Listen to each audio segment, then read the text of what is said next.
Hi guys, this is Mary from Pennsylvania Bigfoot Project. I'm starting a little series where I will be talking about different sightings that I've had, encounters, and since this is Halloween week, I figured let's start out with one of the scary ones. As a matter of fact, I would think that this one would count as probably my first scary account. I had had ongoing activity at my home for a few years, since 2004, and it was intermittent, and at that point in time I did not recognize that it was Bigfoot related. Whenever it first began, really up until 2013, thereabouts, I put off the activity as being ghost related because something would bang on the side of my house, behind the head of my bed, wake me up in the middle of the night, and I would hear a garbled and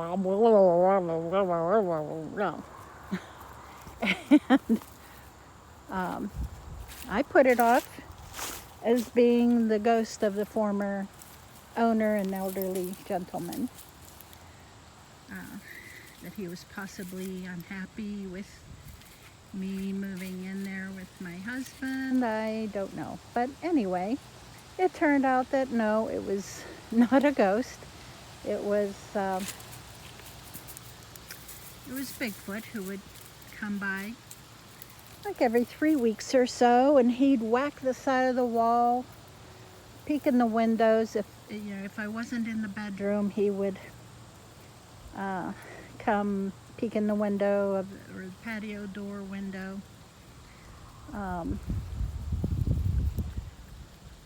But up until that point in time, we did not have cable TV or satellites. We were just watching TV through the Roku and over the internet. And so whenever my Bigfoot statues, yeah, I was into Bigfoot even before I knew that it was Bigfoot at my home. I had a Bigfoot statue out in front of my home. And yeah, there's Sinead. And this was right around graduation time. Someone stole my statue. It disappeared.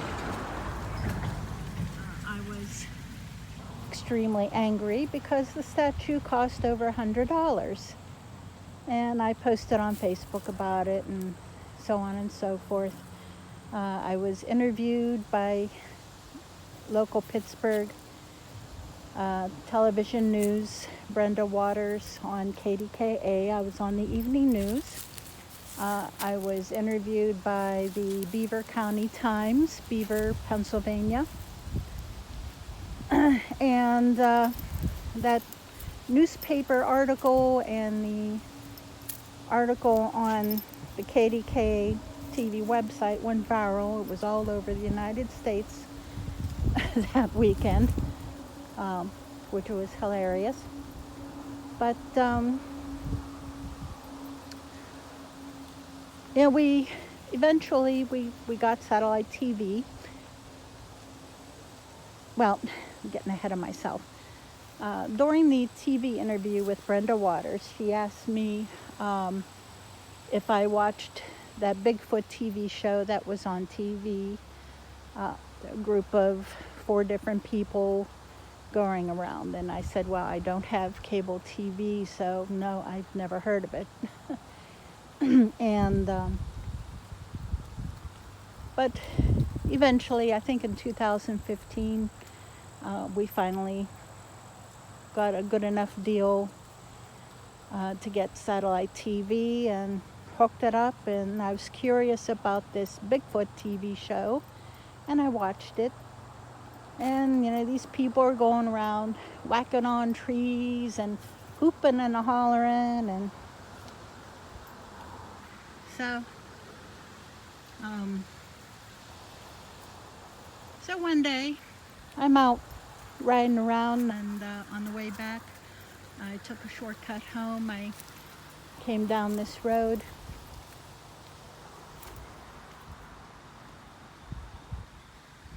and stopped and did a couple hoops like I heard on TV. Stopped again a little bit further down the road, did a couple more hoops. Well, not only what I heard on TV, but previously, a few months before that, a Bigfoot had stopped behind my road, and he was hooping. So I was imitating his hoops also. I'm not going to do it right now because I'm in the same area, and I'm not going to draw anything to my new home, but I can do it softly because I honestly don't want the harassment again at my new home. But yeah, the whoops that I heard behind my home went whoop, whoop, whoop. And so I did that, only quite a bit louder. And so went home. I didn't get anything in response, so I went home. And, my husband and I, watched TV in the evening, went to bed, and then got woken up around 2 a.m. Heard a bang on a wall. This was a different wall. It's not the one right behind my bed. Then another bang on the same wall, but coming closer. Another bang coming closer along the outside wall. It was low, and then it went high up on the wall, and low, and it was back and forth, but making its way closer to our bedroom wall. All these bangs were coming from the outside, of course, and they were coming faster. Bang, bang, bang, bang, up and down on the wall, up and down, bang, bang. Something jumped up on the roof. We lived in a low ranch home. We had a roof similar to terracotta, and so it was a pretty hard, strong roof. Something jumped up.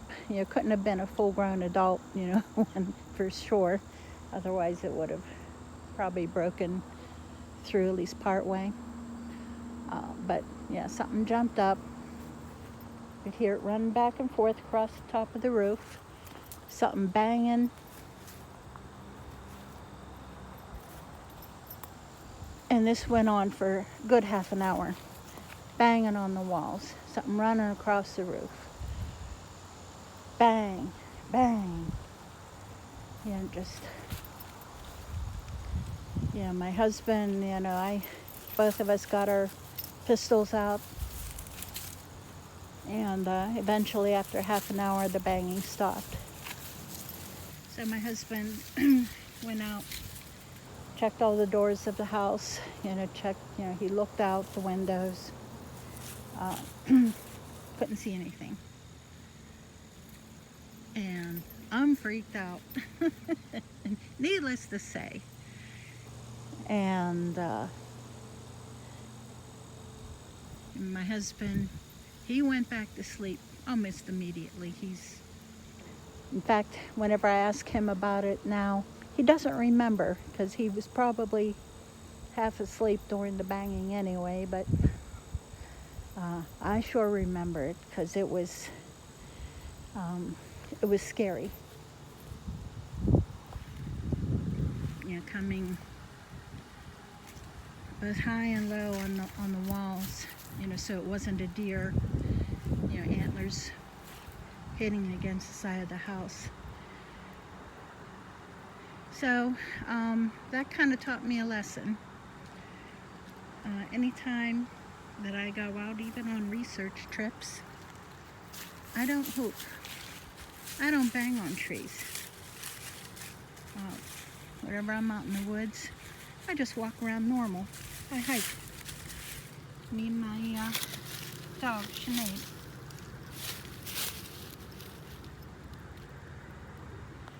And we don't do that. Others in the group do, and that's fine. I don't. I lived through that night of needless to say, I was scared out of my wits. I really was. I had no idea what was going to happen next. And so that was my night of terror. This happened in Beaver County, Pennsylvania. I'm not going to give the location of where our home was. Some of you listeners know. And but the activity continued up until we left. We moved out summer of 2016. It returned to where he would come around about every 3 weeks, and it was approximately, right around 3 weeks that he would come around. He would turn the light. We had a really bright security light, and he would turn it away.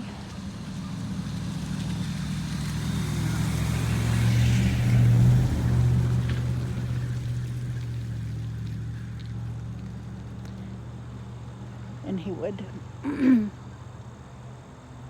come peek in the patio door. He would, a lot of times my other dog we would be sitting in the family room watching TV, and I knew whenever he was around because she would always be laying at the patio door, facing the door, watching outside. And I knew that he was there whenever I would see her hackles rise. She would just halfway rise up, not completely, but she would start growling very softly, mixed with a whine.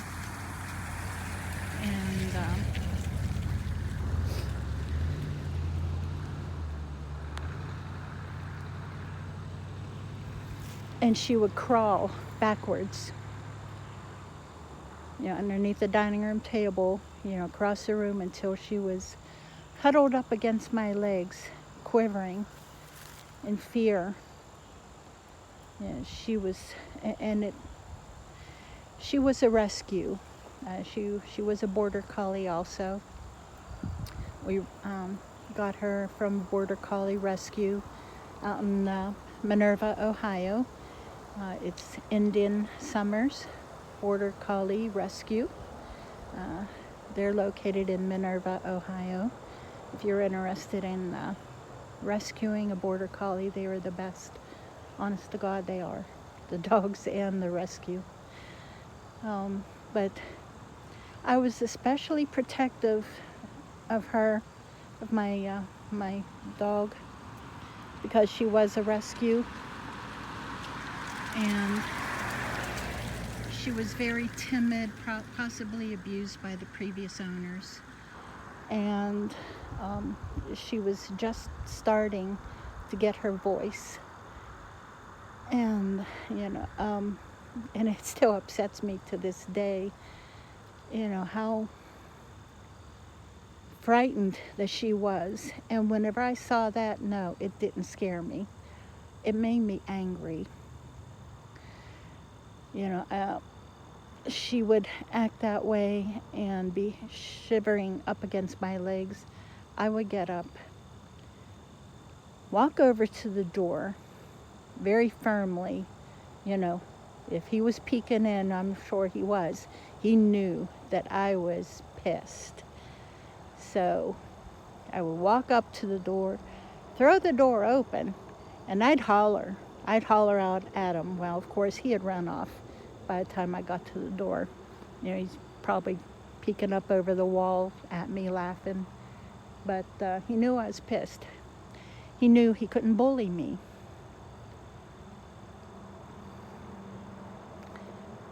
But, of course, it continued. Like I said, it continued up until we left. We sold that home in, let me see, I think it was June or July 2016. We were building our new home, and we moved into it February, or April of 2017. It took a bit longer than anticipated, unfortunately. But, and yeah, there is activity at our new home. It's further out. What's the matter, girl? Some hips you need. Uh-oh. Tripping over the leash. Don't want to do that. Sorry. Didn't mean to spin you guys around, but I was getting twisted up in her leash. And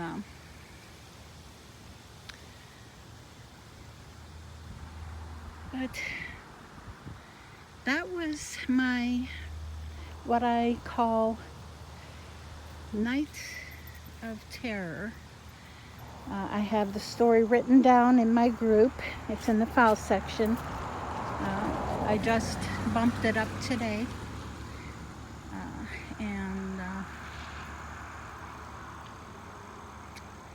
Yeah, it was a very frightening night.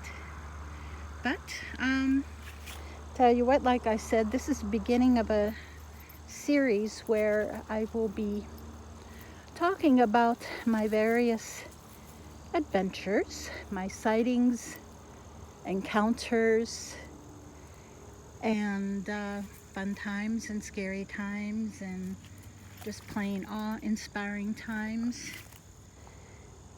But tell you what, please push that like button if you're not already subscribed. Please hit the subscribe tab, hit the little bell next to it so you'll get notified of new videos. I'm going to try to post more often. I've been very, very busy this summer with different things, both Bigfoot and regular life related, but because I do talks occasionally at area venues, and I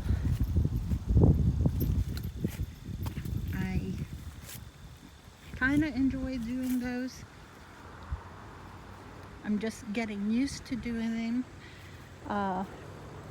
Back whenever I was in grade school, you know, you'd have to do a book report or something, and I remember standing up in front of the class, my face beet red, and mumbling, not daring to look at anyone, and just mumbling, you know, hurry up and get it over and done with so I can go sit down. I hated it, and I still don't care for it, but it's, you know, whenever I'm talking about something like this that I really enjoy, and people ask questions and interact with me, I get relaxed, and that's whenever I enjoy it, because I do enjoy talking about Bigfoot, my favorite subject. So again, hit that like button. Please subscribe. Join the Facebook group if you aren't a member already. And we'll talk to you on our next video in this series. Bye, guys.